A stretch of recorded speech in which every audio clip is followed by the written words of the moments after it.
Thursday, Parker Scarlets is poised to host the second leg of the UEFA Conference qualifying clash with Floriana. So we will preview that. We'll also look back on Wales women's Euro 2025 debut that ended with a big defeat against England last night. Elsewhere, our guest this evening will be Tom Davis, a regular at this time of year on Pure West Sport. He'll be joining us to tell us all about this year's Aled Davis Memorial Cricket event, which will once again see sides competing in Gordon's favourite format over 100 balls. And we'll talk local cricket with runs galore scored in Division 1 on Saturday. There's a Dougie Morris Cup final to come this weekend. And after England beat India this afternoon, isn't Test cricket the greatest game of all? That's all to come between now and 9 o'clock. Let's say good evening, Gordon Thomas first up. How are you? I'm very good. Besides the wind up all the time, I'm okay. A scorching weekend across Pembrokeshire, wasn't it? Oh, it was glorious. What a Saturday it was. Nice to have a bit of heat. We're always complaining there's a rain or it's windy. Well, Saturday was proper cricket weather, and there was a lot of runs scored in Pembrokeshire too, Ben. There certainly was. Fraser, I think, disappointed he didn't cash in on that perfect batting weather, weren't you, Fraser? Slam right? Yeah, correct. Stuck on 19 on the hardest, hottest day of the year, and fielders wilting everywhere, and played a poor shot, unfortunately. But yeah, straight off then to the Merlin's Bridge boxing presentation evening with a good night there at Haverfordwest Cricket Club, ironically, of all places. Yes. So no, yeah, busy weekend, and I had a lot of work on as well, with so much going on with the Lions and Wimbledon, and of course the Test match too. So yeah, busy sporting one and a hot sporting one. And were you keeping wicket as well, Fraser, on Saturday? That's tough in the sun. I was. I had a few glasses of water Sunday morning, put it that way, after going out after playing cricket in that heat. I know you take your rehydration very seriously, Fraser, one way or another. So I'm glad to hear that. Evening, Tom. How are you? I'm very well, thank you. I also got to enjoy being outdoors for the 2 days of the West Wales Sevens tournament, which was great, with some great Sevens rugby on show. Yes. From women's, men's, and the youth over the weekend. It was great. Yeah, that looked great. That was at Park Dr. Owen, wasn't it, in Whitland, and well supported, and some great rugby by all accounts, yeah? Really good rugby. And of course, Bank of Ellen Bulls, who went on to win it, features none other than Aled Thomas Davis, former Wales World Cup winning Sevens player. That's right, yeah. Which is great. Oh, that's phenomenal. And I know there's loads of videos and pictures on the Facebook page that people can have a look at as well. We're going to get into football, actually. It's the 14th of July, but things are definitely starting to step up across Pembrokeshire. In the first hour, I mentioned all the pre-season tournaments. I might try and recap that list if we can. But for Haverfordwest County, I think they pretty much got just about everything. If they were going to lose the first leg, losing 2-1 and still being in the tie, they would have taken. Fraser, let's come to you first. What was your assessment of that on Thursday night in Malta? 2-1 as things stand going into the second leg. I thought it was a very promising display, actually, Ben. I was very impressed in the first 20 minutes where Haverfordwest came out, actually, had a good chance before they did open the scoring.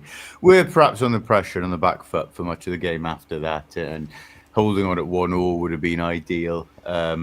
The Malta side had perhaps a sense of inevitability by the time they went 2-1 up. They were in the ascendancy, but I thought what could prove crucial, what I hope proves crucial, is Haverfordwest holding out in the last 10-15 minutes there. Obviously late on, I think it was Hawkins with the goal line clearance. 3-1, you're talking a big task on Thursday night. Just one goal in it is different. They don't have to go too gung-ho.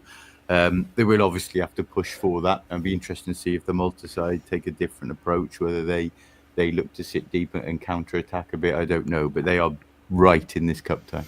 And Ben Armand, Gordon, getting on the score sheet, I think he took it really nicely, and he kind of enhanced his growing reputation, because he popped up with goals last season, and he's done it on the European stage now as well.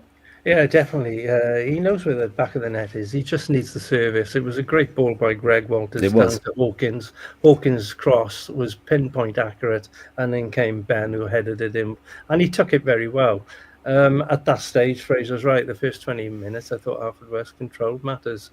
The referee, as we do tend to have in Europe, can be a little bit difficult. Our lads were probably a little bit physical going into the tackles, and I think we had at least 3 yellow cards in that first half. So, and the penalty was very dubious as well, but it's given. You can't argue about it. The guys put it away. 2-1, I'm sure Tony Pennock is happy with that result.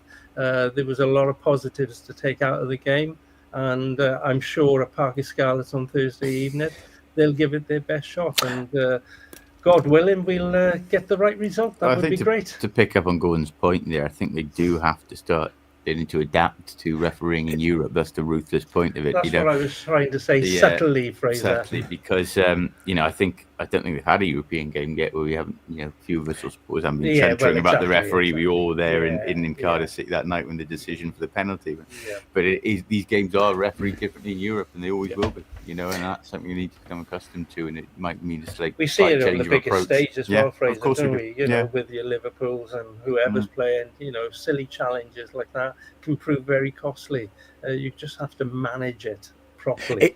It's interesting, isn't it? Because we talk about the club learning to play in Europe and everything that goes with the travel, but you're both right. That kind of eccentric style of refereeing that you do get in Europe sometimes it is a big learning curve, isn't it? And they won't stand for certain things that in the coming Premier you probably would get away with. And you're right, Fraser, as well, to recap that handball. It was Ben Fawcett, wasn't it? In Cardiff 2 years ago. So it's all part of learning to play in Europe. There's no doubt about it. What's your thoughts for Thursday then?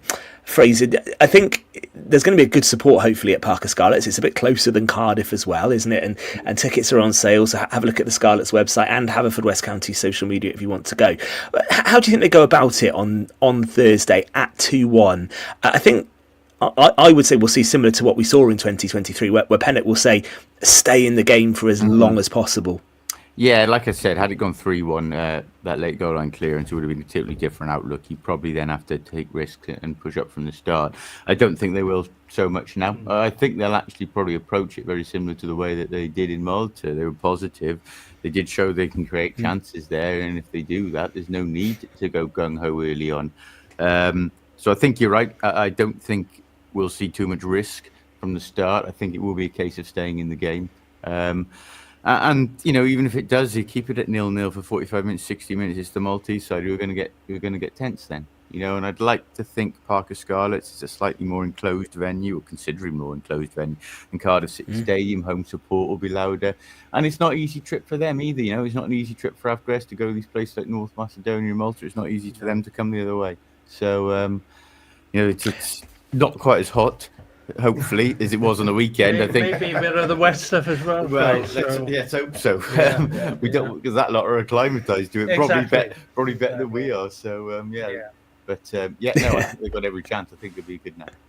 What about the pitch, Gordon? Because I noticed obviously it was an artificial surface in Malta as well, and the players are well used to that. And actually, since going back to the new surface at the Bridge Meadow, the home record was excellent, wasn't it, in the second half of the season? Will the pitch have an impact? The fact it's going to be on grass for both sides, do you think? No, it won't have any impact whatsoever. Parc y Scarlets is a lovely surface. It looks amazing. And Tony Pennock has even said that what a great pitch it looked. So they won't have any trouble adapting to playing on the Parc y Scarlets. As long as they don't pick up the ball and start running with it, then we'll have no problem. And what's the prediction? Are we going to get another famous night for Haverfordwest in Europe? I'm hoping that is the case, Ben. We all are hoping that is the case. I'm hoping that they win 2-0 on the night. That would be nice. Fraser, what's your thoughts? I will go for a 1-0 win with penalties. I hope not. I hope not. I hope they go through, not in that respect, because we're going. It'll be a heck of a late night if it is. I'd rather they got it done in normal time, being selfish. But I've got a feeling we've got it. Well, actually, on that point, Fraser, it won't be that late because it's a 6 o'clock kickoff on Thursday, isn't it? So actually, it's quite a sociable kickoff time. That you don't get caught out by that because it is earlier. I think I'd probably agree with Fraser. I could see it going quite deep on Thursday. Actually, I think it's going to be quite cagey. 2-0, boys. It's gonna happen. 2-0 in 90 minutes scored, yeah? Yeah, 2-0 in 90 minutes. Okay, let's see. Well, good luck to Haverfordwest. No doubt. They gave a really good account of themselves in Malta last week, and if they perform like that again, the tie is definitely there to be won on Thursday. And as I say, get yourself some tickets. Scarlet's website, Haverfordwest County social media as well. Let's talk about Euro 2025, shall we? just want to mention the atmosphere. What you love at Bluebirds is a bit of music and a bit of MCing. Pure West Radio are part of that entourage. So if there's 130 travelling to Malta, I'd like to think we get a few more and get a bit of a party atmosphere and intimidate the Florianians a little bit on our home soil. Can we take some song requests then, Tom, for Thursday? We'll see what we can do. Well, there we go. Anyone watching now wants to suggest some songs to inspire the Bluebirds for Thursday, post them on the comment section. We'll read some of those out ahead of that. Let's turn our attention to Euro 2025. Jo Price, I know, was out there for the last couple of games. She spoke to us on the show a few weeks ago. Fraser, what was your view last night? I think going into the tournament as an England fan, I was actually quite nervous of that last game. Yeah. Especially the way England started the tournament. But last night, it class told, really, didn't it, in the end? And Wales just looked a bit tired, didn't they? I've altered my view slightly on it, Ben. My initial thought was very disappointed, actually, just going purely on the results. Of course, Wales went in as the competition's lowest ranked side. They were underdogs. They weren't expected to even get any points from that group. I was disappointed at the way we didn't compete and the score lines itself. We might have competed it for small portions of games, but to lose 6-1, 4-1, 3-0 wasn't really in the script. That doesn't detract, and I think you can have separate arguments to this. That doesn't detract from it being a great occasion for fans out there. It was actually, I changed my view slightly when I saw how heartwarming it was, some of the scenes from Switzerland, the amount of fans who travelled over. Amazing, actually. I had friends there yesterday actually who sent me some train video, trains full of Welsh fans singing. And, there were obviously some good moments. The goal for Jess Fishlock and the goal last night, although it did come at a 4-5-0 down. But they need to learn from the experience, that's for sure. It's great. It's been great to see how the people embraced it, the fans embraced it, and the squad embraced being there. But they do need to now build on this if there had been a major tournament again, because you want to qualify, you settle for qualifying. It was historic for them for qualifying. But once you are there, you want to compete. And I'm not saying we're in a position, Wales women, to be beating the world's best, but we want to be at least competing with them. And in reality, we didn't.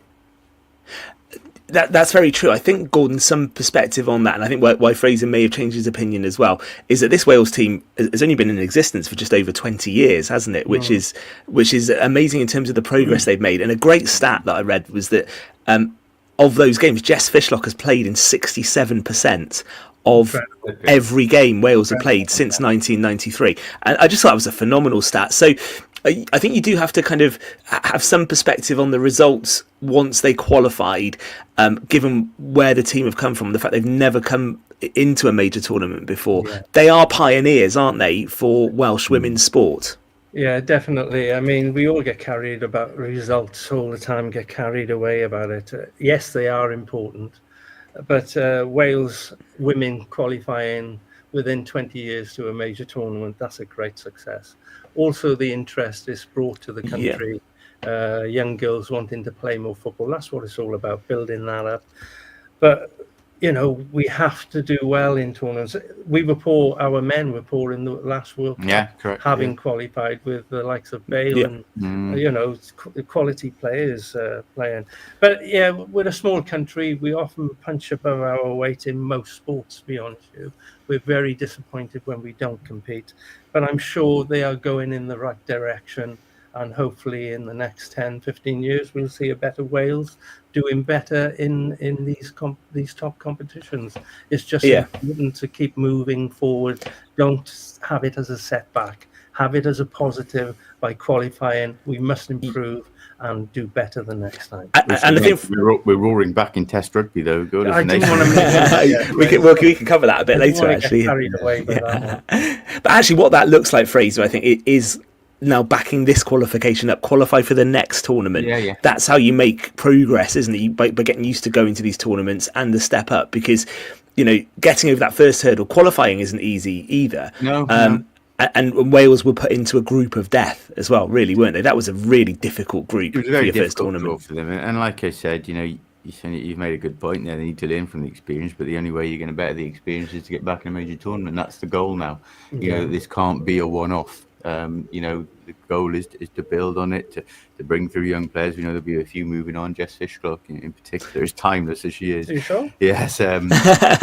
She won't be around for another major tournament. So yeah, they need to learn from this. And need to now become a nation that regularly qualifies for these things. And then you're right. And do you see Rhiannon Wilkinson sticking around after this tournament? Oh, I'd be amazed if she went, having led into a major tournament. Certainly she'll have a crack at another one now. Yeah, and it was a good connection with her and the fans, actually. She went round and actually shook hands with most of the fans, and she jumped over the fence, which I thought was good. And actually, the symbol of the connection that the Wales fans had with that team, that in itself is major progress as well. So they were brilliantly supported in Switzerland, and that was really, really good to see. And it looked like they had an excellent time out there as well. So much to learn. Who do we think might win it? Fraser, are the Lionesses going to roar? I'm not sure. I had to actually cover for work their second game. They were very impressive in that game, actually, beating the Netherlands, I think it was, convincingly, winning it 3-0. They obviously lost to France in the group stage. Some strong sides there. I think they'll feature late on, but I'm not sure they'll go all the way this year, I'll be honest. No, I'm not sure either, actually. I think you mentioned some decent sides. The standard with of course, Spain is actually the standard with the top teams is pretty good, isn't it? We are going to take a moment, and then when we come back for part two, Tom Davis is standing by, a regular at this time of year on the show. He's going to preview the Aled Davis Memorial Tournament, Gordon's favourite time of year, 100-ball cricket to come. And of course, when he launched this tournament, Gordon, it was the first time we'd ever had the 100-ball format played in Pembrokeshire, wasn't it? And it's been a roaring success. Yeah, I prefer the 2020 format, not the 100-ball. You have to be a bit on. No, it's just great. I think it's the fourth year that Tom has kicked this off, and it's going from strength to strength. And we're going to hear from him just after the break. Yes, we are. We will come back in a few moments' time for part two with Tom on Pure West Sport. Eaton-Evans and Morris Solicitors.